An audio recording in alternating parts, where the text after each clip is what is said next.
Radio Publique Africaine.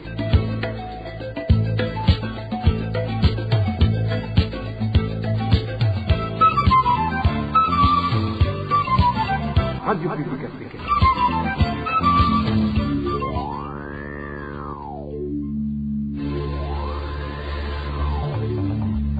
C'est le moment de suivre le journal parlé en français.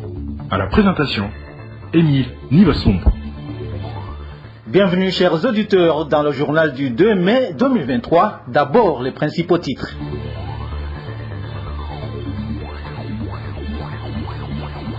Une personne blessée à coups de machette à Gihanga, les Imbonerakure sont pointés du doigt et le gouvernement a le devoir de bien traiter les travailleurs et les retraités. C'est l'avis de l'économiste Faustin Ndikoumana que vous allez suivre tout à l'heure. Au cours de cette édition, nous allons également vous parler des grognes des fonctionnaires de l'État de Rumongue qui sont obligés de payer la totalité du prix des médicaments alors qu'ils ont la carte de la mutuelle. Voilà pour les titres. Le développement, c'est tout de suite.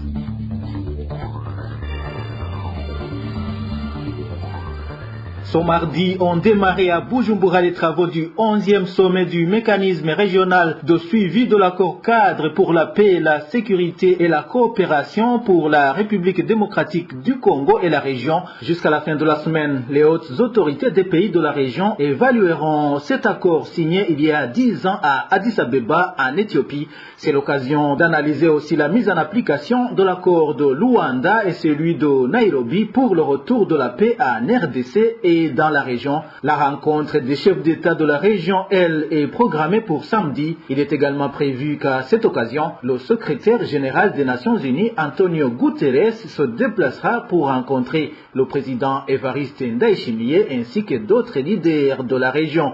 Puisque nous parlons de la sécurité, elle a été perturbée sur la colline et zone Wuringa, commune Gihanga. Nous sommes dans la province Bubanza. Une personne a été blessée par des individus munis de machettes la nuit dernière. La victime aurait été accusée d'avoir tardé à fermer sa boutique. Les Imbonerakure de la localité sont pointés du doigt. Emmanuel Niungeko.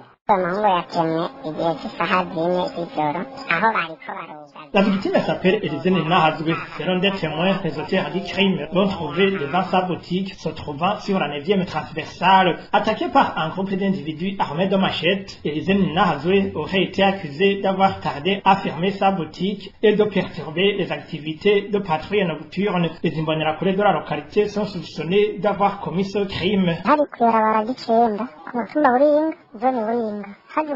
C'était sur la 9e transversale sur la colline et zone de Wuringa. Il est venu un groupe de personnes munies de machettes et ont blessé un propriétaire d'une boutique dont certains élisaient Ninina Hadjwe. Il a crié au secours et les habitants sont intervenus. Les auteurs du crime ont pris le large. Au moment où on l'a mené au centre de santé, on lui a demandé s'il a identifié ces gens. Il a répondu qu'il ne connaît pas leur nom, mais qu'il a pu reconnaître les visages des Imbonerakure qui effectuent des patrouilles nocturnes. Elisene Nahazwe a été ensuite évacuée vers le centre de santé dénommé Ami de Buringa, se trouvant dans cette même localité. Les habitants de la colline de Buringa demandent aux responsables administratifs de redresser ces Imbonerakure qui semblent avoir remplacé les corps de sécurité. Nous demandons au chef de la zone, l'administrateur de la commune de Gihanga, de travailler en collaboration avec les responsables de la colline pour couper court avec ce comportement et que les auteurs de ce forfait soient punis conformément à la loi. Aidez-nous à alerter car c'est une situation intenable. La rédaction de la RPA n'a pas pu joindre Fabrice Dusabe, le chef de la zone Buringa, encore moins Léopold Ndaïsaba, administrateur de la commune de Gihanga, pour recueillir les réactions. Politique à présent, l'association Wimenye Burundi Communication Center est en train de préparer une guerre entre les Burundais. C'est ce que dit Bob Rugurika qui se base sur les enseignements de haine diffusés à travers les réseaux sociaux par la dite association depuis un certain temps. Bob Rugurika dit que ces enseignements laissent beaucoup d'inquiétudes compte tenu de ces contenus de haine contre les Tutsis originaires du Burundi, du Rwanda, du Congo et de l'Ouganda. Ce journaliste d'investigation demande au président Évariste Ndayishimiye et son ministère de l'Intérieur de stopper la diffusion de ces enseignements dans de brefs délais. Sinon, ce serait une preuve que le régime CNDD-FDD est derrière un agenda caché, martèle-t-il. Vous savez qu'on dit que les guerres naissent dans les cœurs des hommes. Aujourd'hui, je peux affirmer, sans risque de se tromper, que les enseignements que véhicule l'association Bimenye Burundi Communication Center préparent la guerre entre les filles et les fils du Burundi. Regardez, depuis un certain temps, M. Tade Nzigamasabo, qui est le représentant légal de cette organisation, propage des messages de haine ethnique contre la communauté Tutsi, non seulement du Burundi, mais de toute la région des Grands Lacs. Ces délires visent visiblement à dresser des populations Hutus contre les Tutsis et tout le monde, je suis sûr, a douloureusement en mémoire les différentes tragédies qui ont endeuillé le Burundi, mais aussi la région, à la suite des enseignements tels que ceux du Bimenye Burundi Communication Center de M. Tade Nzigamasabo.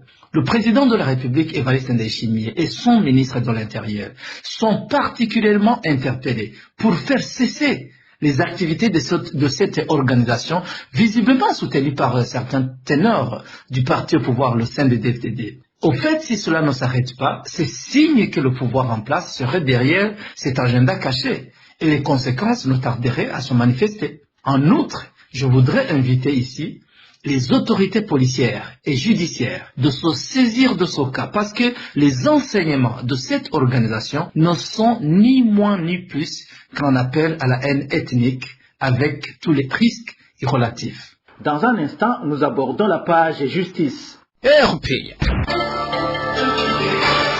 La Cour d'appel de Mukaza a confirmé ce mardi le jugement récemment rendu par le tribunal de grande instance de Mukaza qui avait condamné Floriane Irangabiye à 10 ans de prison. Cette journaliste est injustement incarcérée et sous les verrous depuis 8 mois et est détenue à la prison centrale de Muyinga. Elle est poursuivie pour atteinte à la sécurité intérieure de l'État.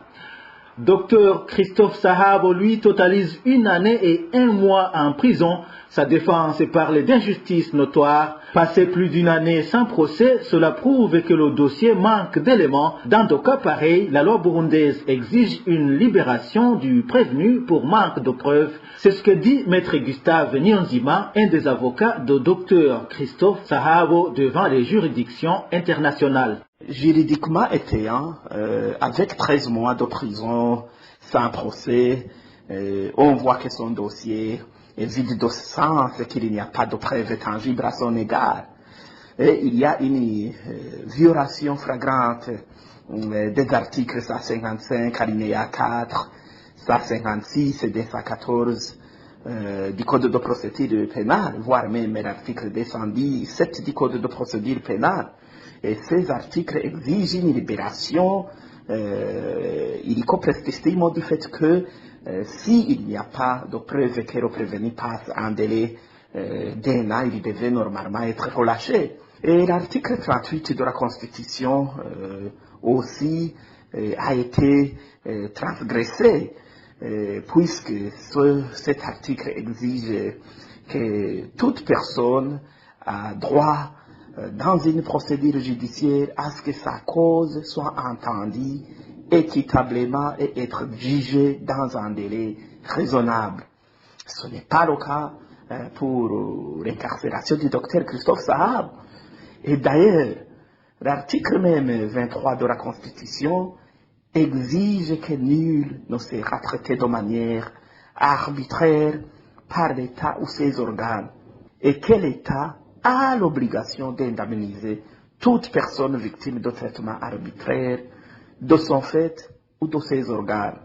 On voit que le dossier du docteur Christophe Sahabo a été émaillé par beaucoup d'irrégularités notoires. Et ça prouve, comme je venais de le dire sans embâche, que son dossier est vide et que des charges à son égard sont louées d'être rapportées. À part ces violations de la loi dans sa détention, la défense relève aussi des vices de procédure dans la conduite du procès. Maître Gustave Nyonzima revient sur ce qui s'est passé à la première audience qui avait été programmée en mars dernier. Ce qui est même horrible et aberrant du point de vue du droit, en date du 28 mars 2023, normalement, il devait y avoir la tenue d'une audience publique relative au procès du docteur Christophe Sahab. Mais contre toute attente, le parquet d'Omuha, qui avait déjà saisi le tribunal de grande instance d'Omuha, s'est désisté en disant que la direction intérimaire d'Okira Hospital venait de se constituer partie civile après un an pour apporter des preuves. Alors que la même direction intérimaire, en mai 2022, avait déclaré qu'elle n'avait pas l'intention de se constituer partie civile, nous a prouvé sans rechigner que la justice continue de violer la procédure pénale et qu'elle n'a pas de charge d'accusation à l'égard du docteur Christophe Sahab. Même la loi ne permet pas de retourner le dossier au parquet après saisine sans décision judiciaire relative au complément d'enquête. Dr Christophe Sahabo est en détention depuis avril 2022. L'ancien directeur général d'Okira Hospital est détenu dans la prison centrale de Ruyigi. Après plus de 10 jours passés entre les mains de la police burundaise, il s'observe un silence total sur le dossier du général Alain Guillaume Bunyoni, que ce soit du côté de la justice burundaise ou celui du gouvernement, au moment où il était attendu qu'il soit auditionné par le procureur général de la République jeudi dernier. Ce rendez-vous n'a pas été respecté pour des raisons inconnues jusqu'à présent. Dans l'entretemps, certaines sources font savoir qu'il aurait été auditionné au sein même du service national des renseignements le même jeudi. Néanmoins, certaines sources haut placées de la RPA font savoir que cet ancien Premier ministre pourrait être entendu par le procureur général de la République au cours de cette semaine, même si aucune instance étatique n'a confirmé cette information. Dans un instant, nous parlons économie. RPA. Le gouvernement devrait faire son devoir de bien traiter les travailleurs en ce qui concerne la rémunération ainsi que la sécurité sociale pour les retraités afin d'améliorer leurs conditions de vie dans le but d'augmenter la production. Analyse faite par le président de la PARSEM en marge de la journée mondiale du travail et des travailleurs, Faustin Dikoumana, ajoute que les travailleurs aussi devraient fournir beaucoup plus d'efforts dans tous les secteurs pour améliorer le rendement. Au niveau du PARSEM, la journée internationale du travail a une grande signification. Nous avons entendu le thème du jour et l'augmentation de la production. Modèle, être modèle là où on est au niveau de l'augmentation de la production. Et au niveau du PARSEM, nous nous focalisons sur des aspects. Le premier aspect d'abord, c'est est-ce qu'on est conscient chacun dans son secteur qu'on est prêt à contribuer à l'augmentation de la production. Parce que l'augmentation de la production, dans les sens on parle de la production industrielle, il y a la production agricole, notre économie repose sur l'agriculture et l'élevage, nous sommes beaucoup plus ancrés sur l'augmentation de la production agricole. Alors, est-ce qu'on est conscient chacun dans son secteur qu'on est capable de contribuer directement ou indirectement à l'augmentation de cette production? Si vous êtes médecin, vous êtes conscient de vous êtes médecin, vous devez soigner la population pour qu'elle ait une bonne santé. Est-ce que si tu es enseignant, tu vas d'un côté parler de distance, des connaissances qui seront très fondamentales, primordiales dans l'augmentation du rendement du travail de chacun. Si tu es politicien, est-ce que tu es plus enclin à asseoir la paix et la concorde nationale? Parce qu'à l'absence de la paix, vous savez, la population ne travaille pas et ne fait que fuir. Alors, l'autre aspect qui nous intéresse, ce sont justement les conditions de vie des travailleurs. Parce que, on dit que il faut analyser des fois les conditions de vie parce que aussi il faut un minimum pour permettre à un agent de vaquer à ses fonctions, c'est bien de façon formale. Il faut aussi penser à la protection sociale. Est-ce qu'après avoir atteint l'âge de la retraite, est-ce que les conditions de vie c'est vraiment des conditions de vie décentes, permettant à quelqu'un de continuer quand même à se venir à ses besoins. Il faut que la protection sociale aussi soit une question essentielle. Je vous le disais dans les titres, il y a des grognes au sein des fonctionnaires de l'État en province Rumongue pour cause ils ne sont pas autorisés à prendre des médicaments inscrits sur ordonnance par la mutuelle de la fonction publique dans les pharmacies de la localité. Les pharmaciens leur exigent un paiement à 100%. Le point avec Inès Gakiza.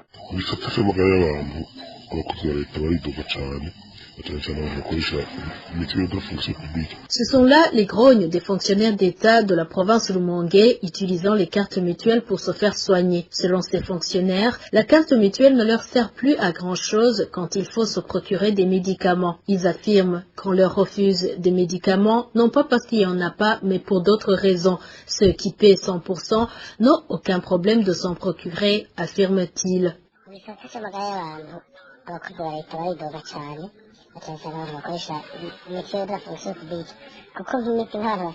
Il y a beaucoup de grognes chez les fonctionnaires affiliés à la mutuelle de la fonction publique. Par exemple, pour ceux qui ont des maladies chroniques comme l'hypertension, le diabète et d'autres maladies chroniques, il n'est pas aussi aisé de se procurer des médicaments. Si tu souhaites avoir des médicaments qui coûtent un peu cher, on te dira qu'il n'y en a pas. Mais si tu paies 100%, tu es servi sans aucun problème. Je crois que les concernés vendent ces médicaments pour des intérêts égoïstes. Nous, les fonctionnaires, demandons que l'on corrige cette situation. Chaque mois, il y a de retraites sur salaire, de contributions à l'assurance santé, alors que l'on ne facilite pas l'accès aux médicaments, puisque c'est notre droit.